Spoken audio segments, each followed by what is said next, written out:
Thanks everybody for coming to this required meeting on differentiation. I know that you all know how crucial this is for the success of our students, so let's get started. You don't have to thank me for coming to a meeting that was required. Thank you. Please sit with your small learning team cluster group and begin brainstorming wows and wonders you have had so far this year about differentiation. I wonder how I'm supposed to differentiate for 9 reading levels in my class. Do you have any wows? Wow. Could I talk to somebody else? Differentiation is not just a buzzword. It is what keeps our lowest performing students on track and keeps our highest performing students engaged. Seriously. Could I talk to somebody else who can get me out of this meeting? I have a lot of work to do. This is a required meeting. But I have a lot of work to do. I'm actually working on a lesson to differentiate for one of my lower performing scholars.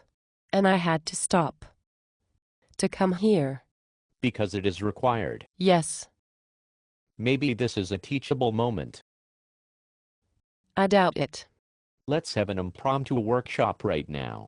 You describe your problems with differentiation and the community will help you. The what? The community. Do you remember in August, when we built the community? It was fantastic. We stood in a circle. Don't you remember standing in a circle and sharing and building community? I have been trying to forget the circle for a long time. This is a required meeting for all community members. Okay, here is my differentiation problem. We are listening. Some of my students cannot read at all. Some cannot spell their own names. Some can read and spell their names very well. Most are somewhere in the middle. I am having a hard time differentiating. Have you tried using a graphic organizer and positive reinforcement? Yes. And sometimes that works. But there are still many 18-year-olds who just don't know how to read.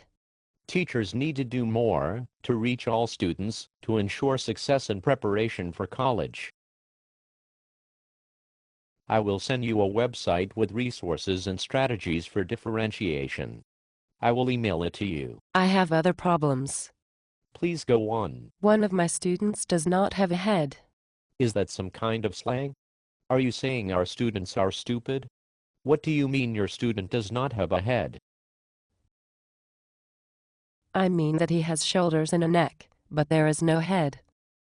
I am finding it hard to differentiate enough for him. And he keeps running into things. And he has only been in the country for 3 weeks. Perhaps he keeps running into things because he does not have a head.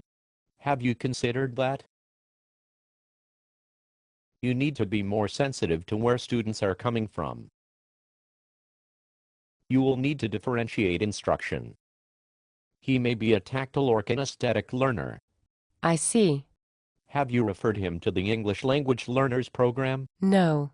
I think the more immediate problem is that he does not have a head. You will need to differentiate instruction. Research studies have shown that teachers must do more to make material accessible, enjoyable, and relevant to the daily lives of students.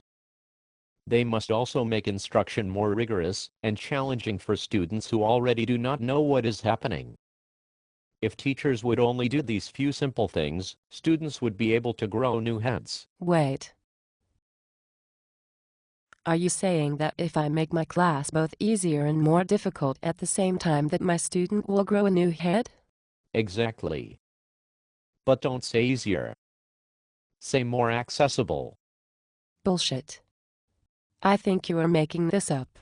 I do not believe that my student can grow a new head. I think we have finally found the real problem.